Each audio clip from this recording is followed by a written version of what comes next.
Good morning. I would like to commend the Climate Change Commission for spearheading this year's national observance of the 16th Global Warming and Climate Change Consciousness Week from November 19 to November 25, 2023. There is really an urgent need to create awareness amongst our people about climate change, inasmuch as there are many Filipinos who are still not aware of this phenomenon, or even if aware, are not able to relate its effects to their daily lives. And events like this can really help us in this regard.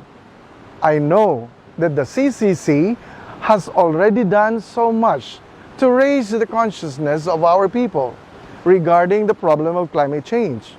But there is still so much that needs to be done to educate our people about the need to solve this global problem and the important part that they all have to play in the process. Through celebrations like this, we are able to inform our people about the problem and thus make it easier to enlist their cooperation in finding solutions to this world concern, not only in the area of adaptation, but in mitigation as well. This need for cooperation is highlighted by the theme that you have chosen for this year, Bayanihan para sa Klima, Bagong Bansang Matatag. Our cooperation, collaboration, and unity as a people are crucial elements in our difficult and long fight against climate change.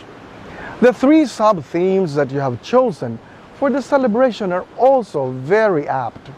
First, the policy that we craft in the legislature and the administrative orders that you issue as a commission must be informed and guided by solid science. Second, our initiatives against climate change both in the executive and legislative branches must be discussed with and supported by all sectors that will be affected if they are to succeed.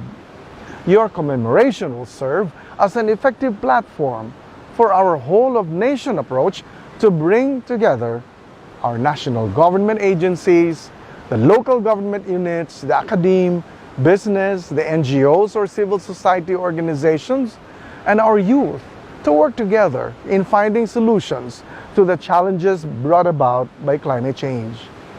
And third, our efforts must be inclusive and must leave no one behind, inasmuch as our country's resilience to the impacts of climate change will depend on how we look at the needs and interests of the most vulnerable sectors of our society. Your celebration is also very timely since the 28th UNFCCC Conference of Parties to be held in Dubai this year is about to start, and COP28 is particularly significant because of two important items in the agenda. One is global stocktake and other in loss and damage. The first ever global stocktake was released last October and found that the world is not on track to achieve the goals set out in Paris in 2015. The UN member states' response to these unwelcome findings will be negotiated during COP28. COP28 will also tackle the issue of loss and damage, which is very important to our country, which has received the brunt of extreme weather events that resulted from climate change. Last year, during COP27, we had incremental triumph when COP27 came up with an agreement to have an advisory body, a secretariat, a host country for the secretariat on loss and damage, and a text proposed by COP presidency on matters relating to funding arrangements to loss and damage associated with the adverse effects of climate change.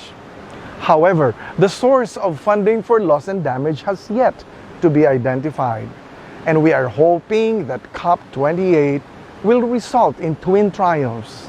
First, a proactive response to be on track with the ambitions set in the Paris Agreement.